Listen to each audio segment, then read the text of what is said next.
Hello friends, स्वागत है आपका परीक्षा एजुकेशन क्लासेस के यूट्यूब चैनल पर।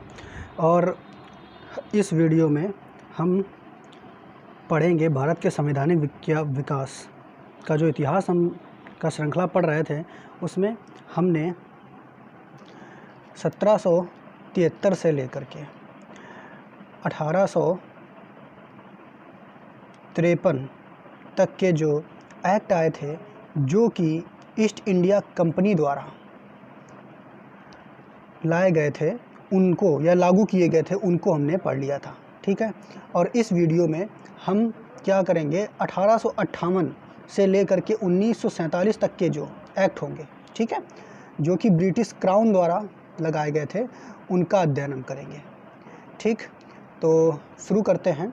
वास्तव में हुआ क्या कि 1858 का एक्ट जो है वो ब्रिटिश क्राउन द्वारा सीधे क्यों लिया गया, क्योंकि हुआ था 1857 की एक बहुत ही बड़ी क्रांति हुई थी, जिसमें क्या हुआ था कि अंग्रेज़ों के हाथों से जो लगभग भारत था वो निकल सा गया था। तो अब ब्रिटिश क्राउन को या ब्रिटेन को ये चिंता सताने लगी कि भारत जो है हमारे हाथ से न निकले, और वो चाहते नहीं थे कि इंडिया जो है भारत से उनके हाथों से निकल जाए। इसलिए फिर क्या किया, सीधे अब शासन जो है ब्रिटिश क्राउन ने अपने हाथों में ले लिया। ठीक है। तो 1858 से जो एक्ट आने शुरू हुए वो किसके द्वारा चालू किए गए, तो ब्रिटिश महारानी के द्वारा या ब्रिटिश क्राउन के द्वारा। ठीक है। तो अब जो हम एक्ट पढ़ेंगे वो 1858 से 1947 तक के जो सारे एक्ट आएंगे, वो सारे एक्ट ब्रिटेन की महारानी या ब्रिटिश क्राउन के द्वारा ही बनाए जाएंगे। ठीक है। तो और एक चीज़ महत्वपूर्ण बात है कि 1858 से जो एक्ट आए हैं उनको अब क्या कहा जाएगा, तो अधिनियम कहा जाएगा। इससे पहले के जो एक्ट थे उन्हें एक्ट कहा जाता था, लेकिन अब 1858 से जितने भी महत्वपूर्ण नियम आएंगे उनको हम एक्ट कहेंगे। ठीक। अब बात यह आएगी कि जो 1858 का एक्ट आया था, उस समय ब्रिटेन का क्राउन कौन था या ब्रिटेन की महारानी कौन थी, तो महारानी उस समय विक्टोरिया थी। और महारानी कौन थी वहाँ, महारानी जो थी रानी विक्टोरिया थी। और ये 1837 से लेकर के 1837 से लेकर के 1901 तक रही हैं। ठीक है। और उस समय ब्रिटेन के पीएम कौन थे, तो पीएम थे पाल्मस्टन। ठीक है। क्या थे, पाल्मस्टन। अब हुआ क्या कि 1858 का जो अधिनियम, भारत सरकार अधिनियम आया, उसकी घोषणा कहाँ की गई थी, तो 1858 का जो भारत सरकार अधिनियम आया, तो उसकी घोषणा 1 नवंबर 1898 में इलाहाबाद में की गई थी। और वहाँ पे इलाहाबाद दरबार लगाया गया था। ठीक है। तो 1858 का अधिनियम या इसके जो प्रमुख बिंदु थे वो क्या क्या थे, उनको हम पढ़ेंगे। लेकिन इस 1818 के अधिनियम को, ठीक है, उस समय जो नाम दिया गया था वो भारतीय मैग्ना कार्टा कहा गया था। क्या कहा गया था, भारतीय मैग्ना कार्टा। तो भारतीय मैग्ना कार्टा क्या होता है, मैग्ना कार्टा इंग्लैंड में कुछ अधिकारों को का जो समूह होता है, ठीक है, मौलिक अधिकारों का समूह, उसे ही मैग्ना कार्टा कहते हैं। ठीक है। तो यहाँ मैग्ना कार्टा सब ये वास्तव में इंग्लैंड से आया है, लेकिन प्रश्न पूछ सकता है कि किस अधिनियम को भारतीय मैग्ना कार्टा कहा गया, तो आंसर होगा 1858 का भारत सरकार अधिनियम। ठीक। अब शुरू करते हैं 1858 के भारत सरकार अधिनियम के प्रमुख बिंदु कौन कौन से हैं। तो हुआ क्या, सबसे पहला बिंदु जो मुख्य है कि इस अधिनियम के द्वारा कंपनी का शासन समाप्त कर दिया गया, और जो शासन था वो सीधा क्राउन अपने नियंत्रण में ले ली। कंपनी का शासन समाप्त हो गया और कौन करने लगा शासन, तो क्राउन शासन करने लगा। ठीक है। इसके बाद अब जब कंपनी का शासन समाप्त हो गया, तो कंपनी की तरफ से जो विभिन्न पद बनाए गए थे, जैसे कि बोर्ड ऑफ डायरेक्टर कंपनी को चलाने के लिए, बोर्ड ऑफ कंट्रोल, ठीक है, बोर्ड ऑफ डायरेक्टर और कोर्ट ऑफ कंट्रोल, इनको भी समाप्त होना पड़ा। और जब ये समाप्त कर दिए गए, तो इनकी जगह एक नया पद बनाया गया, जिसका नाम दिया गया था भारत सचिव। ठीक है। बोर्ड ऑफ डायरेक्टर, ठीक है, बोर्ड ऑफ कंट्रोल, इनको समाप्त करके ये जो बोर्ड ऑफ कंट्रोल है ईस्ट इंडिया एक्ट के तहत बनाया गया था 1784 में, तो इनको समाप्त करके एक नया पद कौन सा बनाया गया, भारत सचिव। और ये भारत सचिव का जो पद था, ये कहाँ था, इंग्लैंड में बनाया गया था। भारत सचिव का जो पद में सदस्य होते थे वो ब्रिटिश मंत्रिमंडल का सदस्य होते थे, यानी ब्रिटेन की संसद का ही सदस्य होता था। और भारत सचिव जो है ये कहाँ बनाया गया, भारत सचिव, तो भारत सचिव का पद जो है ब्रिटेन में बनाया गया। ठीक है भाई। अब एक प्रश्न ये बन सकता है कि प्रथम भारत सचिव कौन बना था, तो प्रथम भारत सचिव लॉर्ड स्टैनली बना था। कौन बना था, लॉर्ड स्टैनली। ठीक है।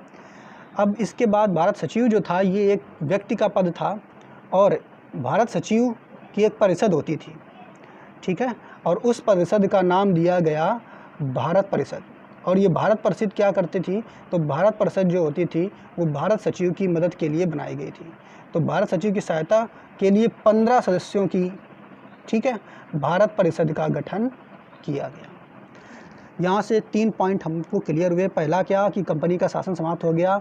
इसके बाद दूसरा पॉइंट क्या हुआ इस अधिनियम के तहत कि court of director, board of director, इनको समाप्त करके एक नया पद बनाया गया जिसका नाम था भारत सचिव। और ये भारत सचिव जो था ये वास्तव में ब्रिटेन की संसद का ही एक सदस्य होता था, जो कि ब्रिटेन में ये पद बनाया गया था। और प्रथम भारत सचिव जो बना था वो लॉर्ड स्टैनली था। भारत सचिव की सहायता के लिए एक परिषद की स्थापना की गई जिसे भारत परिषद कहा गया। ठीक है, जिसमें 15 सदस्य होते थे। अब बात आई कि भारत सचिव और भारत परिषद को जो ये स्थापना की गई, तो इनको जिस व्यक्ति होंगे 15 व्यक्ति ये और एक भारत सचिव, तो ये सभी भारत का ही कार्य देखते थे, भारत का कार्य देखते थे।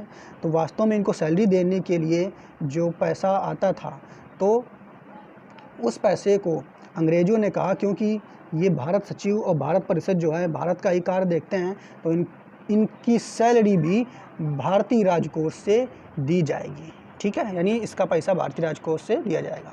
और जो सैलरी का व्यय था उसका नाम इन्होंने क्या दिया, तो इसका नाम दिया होम चार्जेस। क्या नाम दिया, होम चार्जेस। ठीक है, भारत सचिव के ऑफिस का जो व्यय था उसे क्या कहा गया, होम चार्जेस। फिर उसके बाद क्या बताया गया, एक और महत्वपूर्ण पॉइंट है कि हमने 1773 के एक्ट में पढ़ा था कि जो गवर्नर होता था उसको गवर्नर जनरल कहा जाने लगा। फिर उसके बाद 1833 के एक्ट के तहत हमने पढ़ा था गवर्नर जनरल को भारत का गवर्नर जनरल कहा जाने लगा। और फिर अब जो गवर्नर जनरल का पद था उसे समाप्त कर दिया गया। किसे, गवर्नर जनरल के पद को समाप्त कर दिया गया और एक नया पद, ठीक है, जो कि गवर्नर जैसा ही था वो बनाया गया और उसका नाम क्या दिया गया, वायसराय। या ये हम कह सकते हैं कि गवर्नर जनरल को, भारत के गवर्नर जनरल को अब वायसराय कहा जाने लगा। अब वायसराय का मतलब होता है राजा का प्रतिनिधि। ठीक है, तो राजा का प्रतिनिधि। अब जब वायसराय बन गया तो प्रथम वायसराय कौन बना, तो प्रथम वायसराय जो था वो था लॉर्ड कैनिंग। कौन था, लॉर्ड कैनिंग। ठीक है, प्रथम वायसराय कौन था, तो लॉर्ड कैनिंग।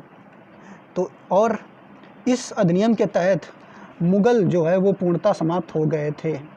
मुग़ल साम्राज्य था वो पूर्णतः समाप्त हो गया था। इससे पहले क्या हुआ था कि इससे पहले मुग़ल साम्राज्य था तो, परंतु उनके जितने राजा थे, बहादुर शाह द्वितीय वगैरह, तो वो सब अंग्रेज़ों की पेंशन पे पलते थे।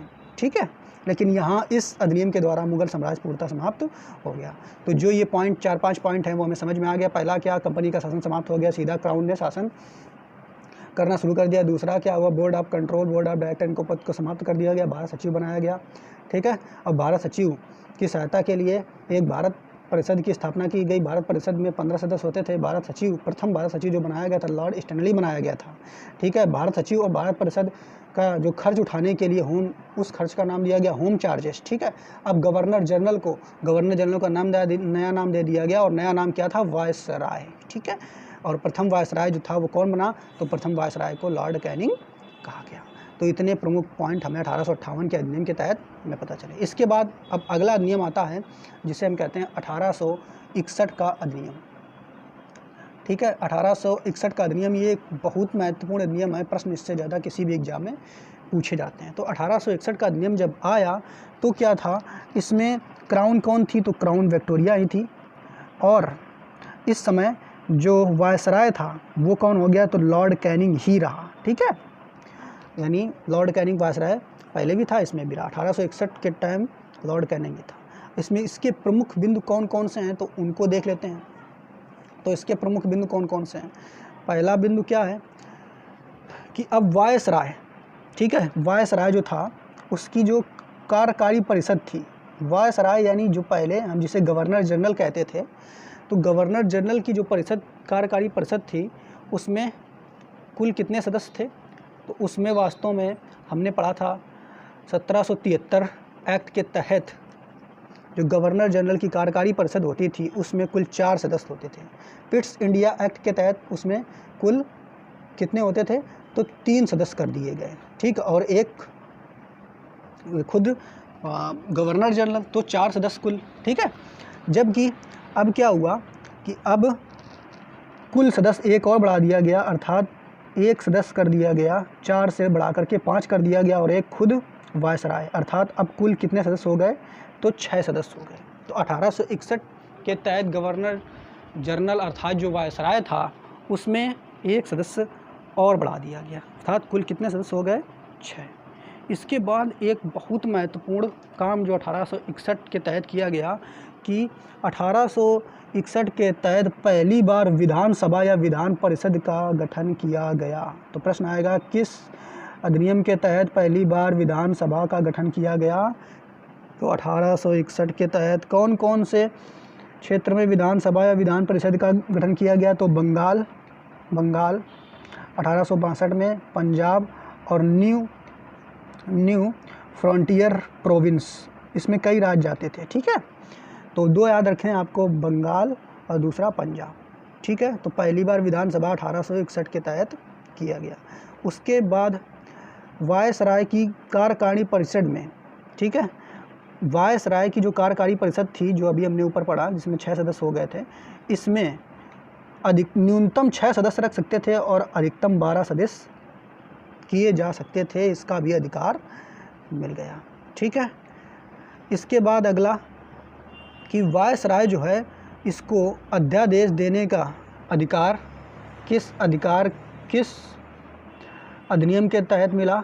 तो वायसराय को अध्यादेश देने का अधिकार 1861 के तहत मिला, ठीक है। तो वायसराय अध्यादेश दे सकता था। अध्यादेश वास्तव में क्या होता है, जैसे इस समय हमारी संसद है, व्यवस्था है, तो उसमें क्या होता है, कोई भी अगर नियम बनाना है तो सबसे पहले प्रस्ताव दिया जाता है और वो प्रस्ताव जो होता है सबसे पहले संसद के सदनों में जाता है, किसमें लोकसभा में जाएगा तो वहाँ से पास होगा, फिर राज्यसभा में जाएगा, फिर वहाँ से पास होगा, उसके बाद वो राष्ट्रपति के पास जाएगा और राष्ट्रपति उस पर हस्ताक्षर कर देंगे। हस्ताक्षर करने के बाद क्या हो जाएगा, वो बिल या अर्थात कानून बन जाता है। लेकिन होता क्या है कि अगर ये प्रोसेस ना करके किसी प्रस्ताव को सीधे राष्ट्रपति ही पारित कर दे अपने सिग्नेचर करने के पश्चात, तो उसे हम क्या कहेंगे, अध्यादेश कहेंगे। वास्तव में अध्यादेश जो होता है ये जो कानून बनता है ये स्थायी नहीं होता है, ये अस्थायी होता है। और अध्यादेश जो वर्तमान में हमारे देश में जारी किया जाता है तो किस अनुच्छेद के तहत? तो 123 अनुच्छेद 123 के तहत अध्यादेश जारी कर सकता है। और कौन जारी करता है? तो राष्ट्रपति जारी करता है, ठीक है। इसके बाद एक पॉइंट और है जो बहुत इम्पोर्टेंट है कि पहली बार उच्च न्यायालय की व्यवस्था किस अधिनियम के तहत की गई? तो उच्च न्यायालयों की व्यवस्था पहली बार 1861 के अधिनियम के तहत की गई। किस क्षेत्र में उच्च न्यायालय बनाया गया? तो मद्रास, ठीक है, जो मद्रास प्रेसिडेंसी क्षेत्र, बम्बई, ठीक है, और कोलकाता, यहाँ इन जगहों पे पहली बार हाई कोर्ट जो है 1861 के तहत बनाया गया। और ये हाई कोर्ट किसके द्वारा ये बनाए गए थे? तो विक्टोरिया के द्वारा बनाई गई थी, ठीक है।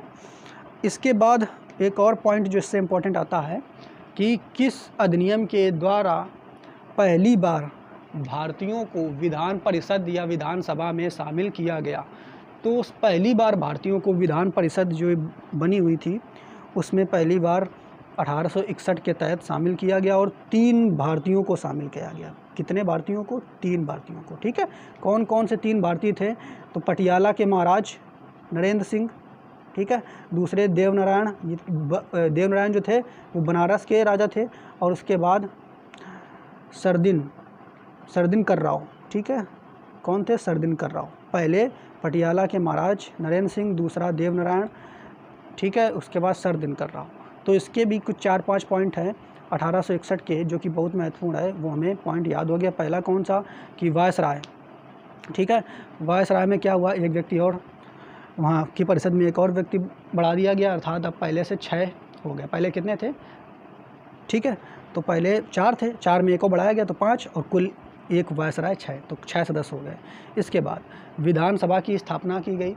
तो विधानसभा की स्थापना कहाँ कहाँ पे की गई, बंगाल में की गई, पंजाब में की गई और नॉर्थ वेस्ट फ्रंटियर प्रोविंस में की गई, ठीक है। उसके अलावा वायसराय की जो कार्यकारी परिषद थी उसमें 6 से न्यूनतम 6 सदस्य और अधिकतम 12 सदस्य रखे जा सकते थे, ये भी अधिनियम बनाया गया। उसके बाद फिर क्या है, हाई कोर्ट की स्थापना 1861 के तहत की गई। और हाई कोर्ट कौन कौन से राज्यों में की गई थी, तो मुंबई, कलकत्ता और मद्रास में की गई थी। और इसके अलावा जो वायसराय था वो अध्यादेश जारी कर सकता था इस अधिनियम के तहत। तथा एक लास्ट पॉइंट जो था वो क्या था कि पहली बार भारतीयों का प्रवेश मिला, और कहाँ प्रवेश मिला, तो विधानसभा में पहली बार 3 भारतीयों को प्रवेश मिला, ठीक है।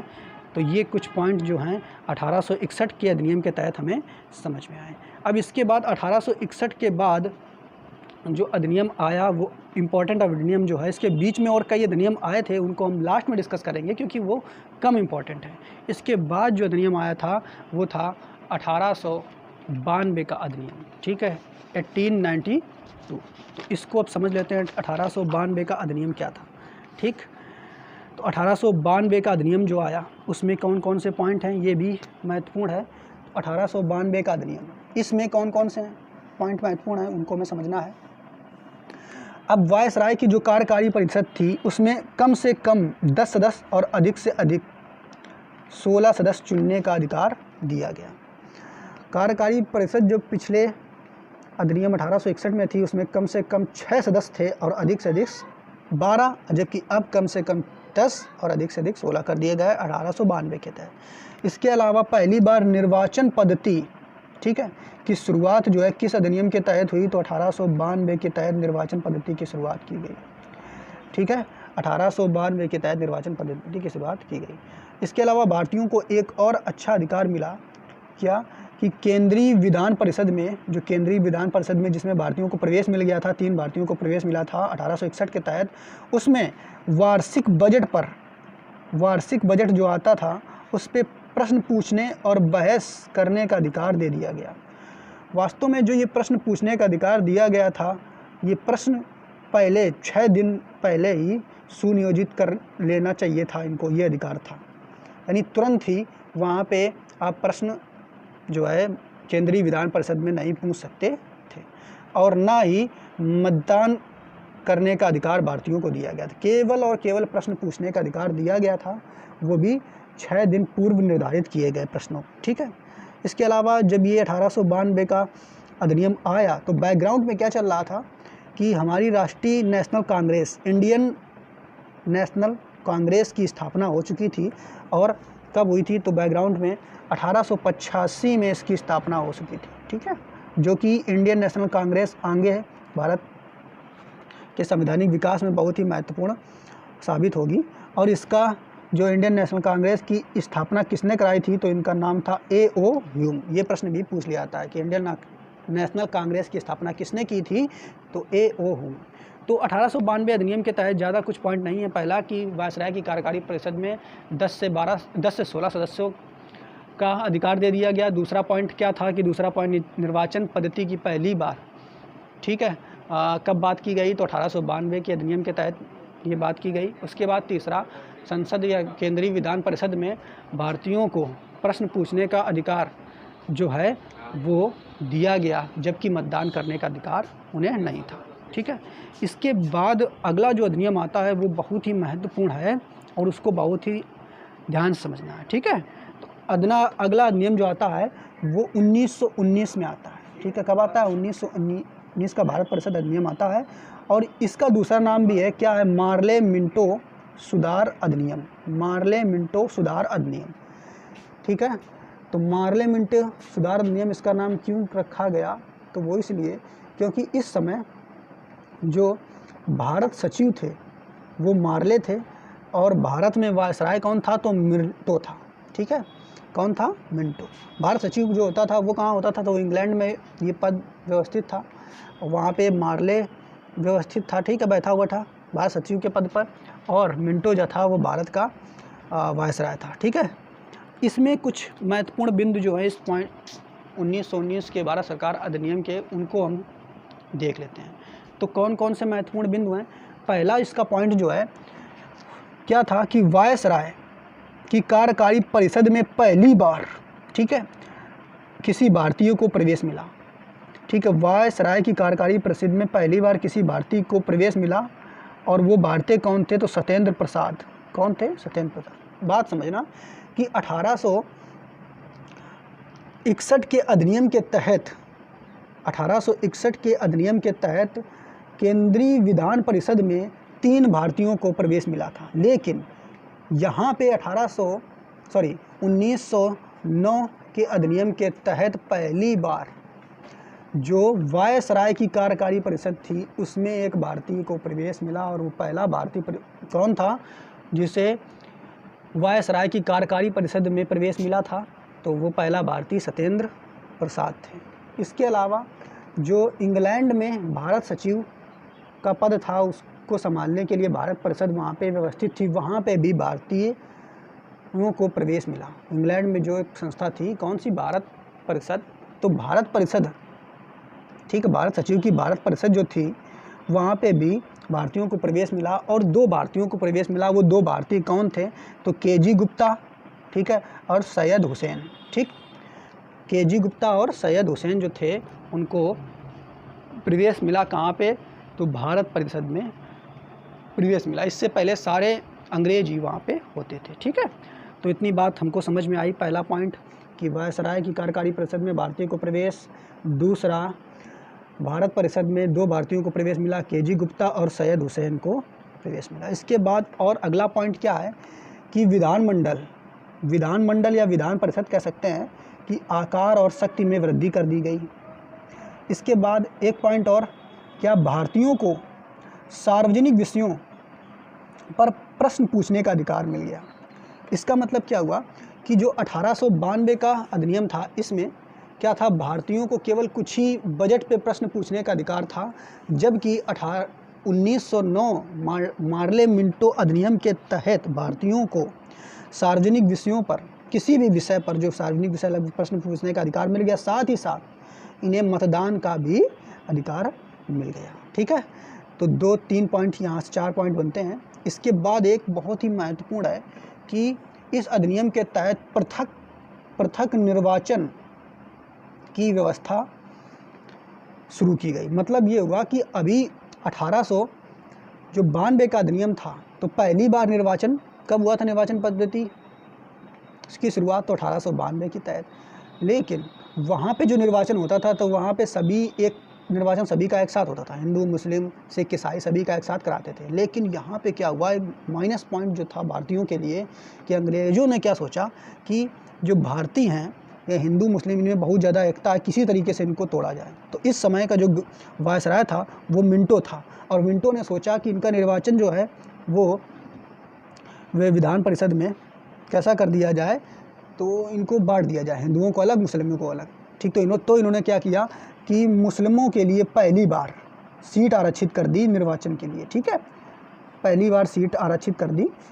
और तो इसलिए क्या हुआ कि जब उसमें जो सीट आरक्षित की थी 20%, तो उसमें क्या था कि जितने उसमें मुसलमान ही क्या करेंगे, तो मुसलमान ही वोट दे सकते थे, ठीक है। तो इस तरीके से जब प्रथम निर्वाचन की व्यवस्था की गई तो इसलिए, ठीक है, इसे क्या कहा गया, इसलिए इस अधिनियम को सांप्रदायिकता का जनक वाला अधिनियम भी कहा गया। क्या कहा गया? सांप्रदायिकता का जनक वाला अधिनियम भी कहा गया। और सांप्रदायिकता का जनक जो था वो किसे कहा गया? तो लॉर्ड मिंटो को कहा गया। ये बहुत महत्वपूर्ण पॉइंट है, ठीक है। इसके अलावा फिर सांप्रदायिकता प्रणाली जो है वो आगे बढ़ करके और जो अधिनियम आएंगे उनमें और भारतीयों को तोड़ने का जो प्रयास था अंग्रेज़ों ने किया। तो 1919 के तहत जो सांप्रदायिकता प्रणाली थी, सांप्रदायिकता वाली निर्वाचन प्रणाली, तो 1909 में तो शुरू हुई थी, मिंटो के द्वारा प्रारंभ की गई थी। केवल मुसलमान जो है वो प्रत्यक्ष रूप से निर्वाचित होते थे, ठीक है। लेकिन 1919 में जो अधिनियम आया, जिसे मॉन्टेग्यू चेम्सफोर्ड अधिनियम भी कहते हैं, इसे आगे पढ़ेंगे, तो इसमें 4 संप्रदायों को अलग अलग निर्वाचन की व्यवस्था इसने कर दी। वो 4 संप्रदाय कौन थे? तो पंजाब के सिखों के लिए अलग, भारतीय ईसाइयों के लिए अलग, यूरोपियन के लिए अलग, एंग्लो इंडियन के लिए अलग। एंग्लो इंडियन क्या होते हैं? एंग्लो इंडियन ऐसे अंग्रेज जो अब भारतीय बन चुके हैं, ठीक है। तो इसमें 4 संप्रदायों के लिए 4 भागों में बांट दिया इन्होंने। और जबकि 1935 का अधिनियम जब आया तो इसमें क्या किया? 3 संप्रदायों को और बढ़ा दिया। किनको? महिलाओं को अलग, मजदूरों को अलग और दलितों को अलग, ठीक है। तो इससे कुछ पॉइंट हैं। कौन कौन से पॉइंट हमने पढ़े? 1919 के अधिनियम के तहत 1909 के अधिनियम के तहत या मार्ले मिंटो सुधार अधिनियम के तहत कौन कौन से पॉइंट हमने पढ़ा? पहला पॉइंट हम पढ़ेंगे क्या कि वायसराय की कार्यकारी परिषद में एक भारतीय का प्रवेश हो गया, और वो भारतीय कौन था? सत्येंद्र प्रसाद। दूसरा कि भारत परिषद जो कि इंग्लैंड में थी, उसमें 2 भारतीयों का प्रवेश पहली बार किस अधिनियम के तहत हुआ? तो 1909 के तहत हुआ। और वे 2 भारतीय कौन थे? तो KG गुप्ता और कौन थे? सैयद हुसैन थे। उसके अलावा भारतीयों का जो सार्वजनिक विषय पर विषय पूछने का अधिकार भी इसी अधिनियम के तहत मिला। 1909 का अधिनियम जो है सांप्रदायिकता का जनक वाला अधिनियम कहा जाता है, और इसमें मुसलमानों को पहली बार पृथक निर्वाचन की व्यवस्था की गई। और सांप्रदायिकता का जनक किसे कहा जाता है? तो किसे कहा जाता है? लॉर्ड मिंटो को कहा जाता है। और ये सांप्रदायिकता जो है आगे चल के और अधिनियमों में बढ़ती चली गई, ठीक है। जैसे 1919 वाले में 4 संप्रदायों को अलग से निर्वाचन के लिए व्यवस्था की गई। 1935 में 3 संप्रदायों को और अलग से, ठीक है, व्यवस्था की गई। इसके अलावा एक पॉइंट और कि इसे निरंकुशता वाला, उदार निरंकुशता, ये शब्द आपको याद रखना है कि इसे उदार निरंकुशता वाला अधिनियम भी कहते हैं। तो उम्मीद करते हैं कि 1858 का अधिनियम, ठीक है, 1861 का अधिनियम, 1892 का अधिनियम और 1909 का अधिनियम या फिर मार्ले मिंटो अधिनियम के जो प्रमुख पॉइंट थे वो आपको समझ में आएंगे। आगे के जो अधिनियम हैं 1919 के से लेकर के 1935 तक के अधिनियम जो हैं उनको हम अगले वीडियो में डिस्कस करेंगे। तब तक आप इन अधिनियमों का नोट्स बनाइए और इनको रिवाइज़ कीजिए। और जब ये अधिनियम ख़त्म होंगे तो उसके बाद जो विभिन्न कॉम्पिटिटिव एग्ज़ाम में ऑब्जेक्टिव क्वेश्चन किस प्रकार पूछे जाते हैं उसका वीडियो भी हम लेकर के आएंगे। तो पढ़ते रहिए। धन्यवाद दोस्तों। चैनल को सब्सक्राइब कीजिए, वीडियो को लाइक कीजिए और शेयर कीजिए। धन्यवाद।